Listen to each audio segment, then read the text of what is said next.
सियासत में सबसे बड़ा खतरा हमेशा बाहर से नहीं आता, कई बार अपने ही लोग सबसे बड़ा सिरदर्द बन जाते हैं। पश्चिम बंगाल चुनाव में हार के बाद तृणमूल कांग्रेस पार्टी जिस संकट से गुजर रही है, अब वो खुलकर सामने आने लगा है। पार्टी के भीतर बढ़ती नाराजगी, नेताओं की खुली बयानबाजी और विधायकों की गैर हाजिरी के बीच ममता बनर्जी ने ऐसा कदम उठाया है जिसने साफ कर दिया है कि अब पार्टी के भीतर अनुशासन को लेकर कोई ढिलाई नहीं बरती जाएगी। पश्चिम बंगाल विधानसभा चुनाव में हार के बाद टीएमसी लगातार दबाव में है। पार्टी के सामने सिर्फ विपक्ष की चुनौती नहीं है, बल्कि अंदरूनी असंतोष भी तेजी से बढ़ता दिखाई दे रहा है। इस बीच टीएमसी ने अपने 2 विधायकों विद्यव्रत बनर्जी और संदीपन साहा को पार्टी से निष्कासित कर दिया है। इस फैसले ने बंगाल की राजनीति में नई बहस छेड़ दी है।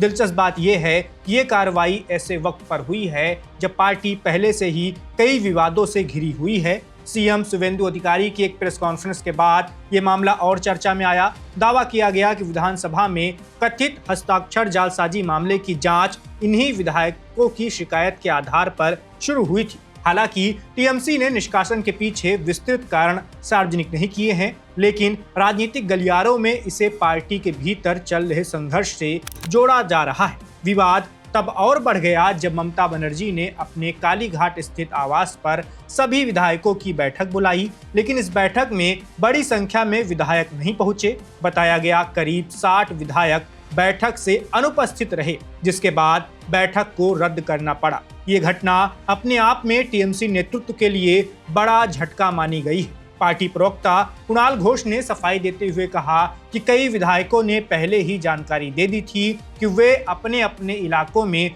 हिंसा के खिलाफ आंदोलन और विरोध कार्यक्रमों में व्यस्त हैं, लेकिन मामला यहीं खत्म नहीं हुआ। सबसे ज्यादा चर्चा विधायक संदीपन साहा के बयान की हुई। उन्होंने सार्वजनिक रूप से कहा कि जिस मुद्दे को लेकर बैठक बुलाई गई थी उस पर पहले ही बैठक हो चुकी थी और प्रस्ताव भी पारित किया जा चुका था। उनके मुताबिक बाद में प्रक्रिया को लेकर सवाल खड़े हुए और जांच शुरू हुई। ऐसे में दोबारा बैठक बुलाने की जरूरत को लेकर उनके मन में सवाल थी। यही वजह है कि उन्होंने बैठक में शामिल होना जरूरी नहीं समझा। संदीपन साहा का ये बयान टीएमसी के भीतर खुलकर सामने आई असहमति के रूप में देखा गया है। आमतौर पर पार्टी के नेता सार्वजनिक मंचों पर नेतृत्व के फैसलों पर सवाल नहीं उठाते, इसलिए उनके बयान ने राजनीतिक हलकों में हलचल पैदा कर दी है। उधर पार्टी के वरिष्ठ नेता और पूर्व मंत्री अरूप राय ने भी अपनी नाराजगी जाहिर कर दी है। उन्होंने कहा, पार्टी के सांसद, विधायक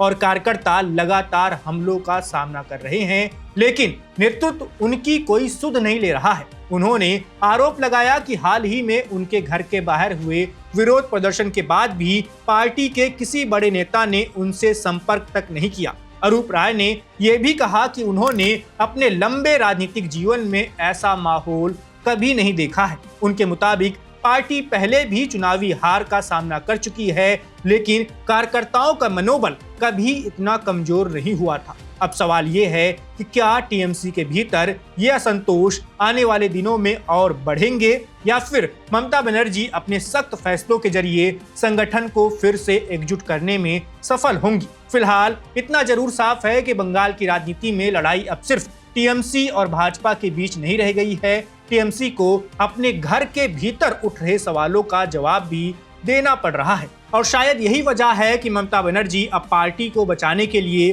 सबसे सख्त रूप में नजर आ रही हैं। इस वीडियो में बस इतना ही। मेरा नाम वैभव है, आप देखते रहिए one India. Subscribe to One India and never miss an update. Download the One India app now.